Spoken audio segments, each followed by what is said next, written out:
Just doing the same for the brakes. On the other side, grind these down. It's important that you don't actually, what sometimes I'm learning that you do is grind this off, and then you're actually getting residue into this clip, which makes the brake itself, the pad, very difficult to go inside because you're just introducing the residue. Sometimes these clips also come with the pads. In this scenario, these rear pads didn't have any clips in, so you will find that sometimes that you might need to buy new clips or even a new set of pads, so these clips can go back in properly, because these clips do actually reduce wear on your discs, on your rotors themselves. So a couple of things that you'll learn, that taking off that bleed pipe on the back is important. Undoing the nut. If you introduce air into the system, then you have to bleed that out, and there's a few methods of bleeding the air out. But you need to put grease in, copper grease. Sometimes you can put the pads in without these clips, but you just need to be careful to make sure they're not moving around very much. These pads themselves are quite big and chunky. They seem to be tightly in there, so I might just get away with not putting them clips in at all. Probably the most important part of the video. Now you can see that nut there is dripping fluid. It's probably releasing some air as well, because air obviously rises. But as you compress this piston, you have to actually have that loose. Otherwise you're going to either introduce air into the system, or that fluid is going to build up pressure, and it's going to push that pressure back into these pipes here, or potentially some gasket. That air is going to push pressure into a gasket and potentially affect the fluid system of your brakes, so you have to get the whole system bleeded. I'm just putting some copper grease into all of these areas, just some of the areas that are going to move and retract, so they don't seize up. And also copper grease around these pads and somewhere on those, because it's been rolling for a few days, so there's no noise really in there.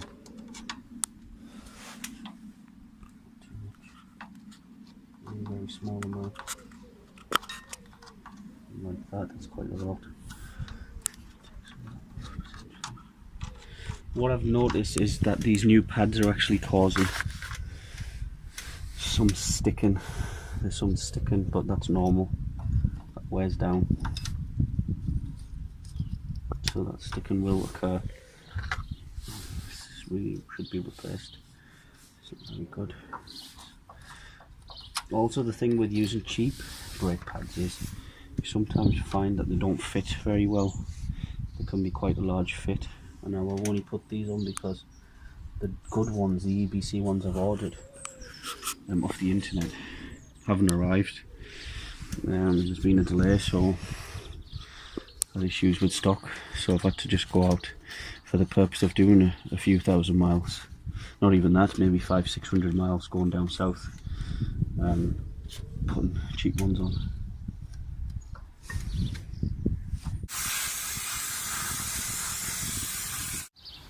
So what we've done is just made a little mod here. We've got a bottle of water that needs to be dried out. I'm not actually putting this fluid back in. This needs to be clear tubing so you can see the old fluid coming out, and this bottle just needs a little hole that I've created for the air to come back through. So what we're going to try to do is bleed the air out of the system, and also the old brake fluid, and then top up the new one. So first thing I need to do is get this over this bleeding knuckle. Hopefully it'll fit.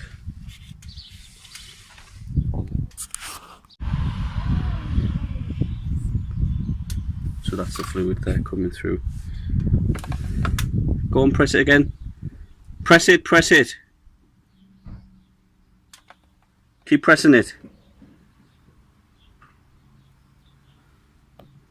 So that's the old fluid, which is really dirty and quite murky, and there's potentially even water residue in there. Now what we're going to have to do is, there's no more fluid coming out, prevent air going back in, we're going to have to quickly unplug this. Just make sure you've got a container, and then actually tighten that off.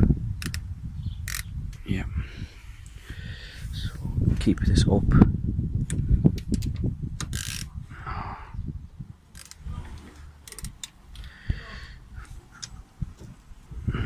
Tighten this back off. This bleeder valve. Not too tight. That's it. So that side hopefully is done. Fluid. So what you should have is an effect of new fluid going in the top and then the old fluid coming out. The old fluid is quite dirty.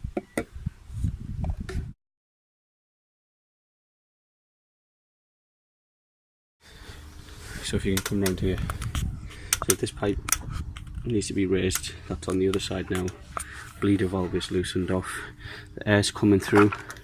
Make sure that this pipe is submerged before you compress this.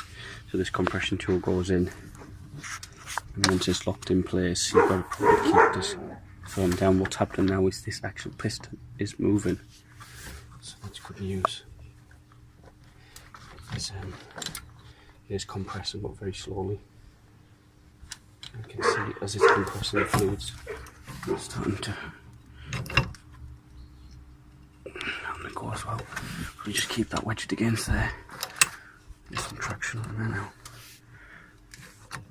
It's probably easier to take the whole caliper off. That's compressing nicely now, which is what I want to get the new pads in. Probably gonna have to run out to buy some brake fluid.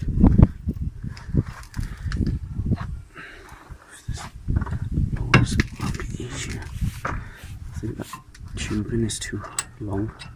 It needs to be shorter so that fluid can work its way down quicker. You can see the air coming through now, can't you?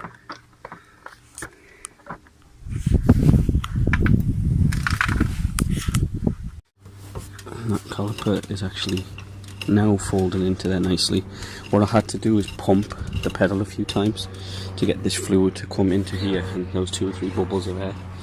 So luckily I don't have a damaged caliper. So this whole process over the last few days has been a lot of trial and error and a lot of learning, but I can clearly say now, next time round when doing my brake pads and discs, when the discs arrive, I'm going to be a lot more comfortable doing this. And that's it. The wheel there, the new pads are in, and that's just ready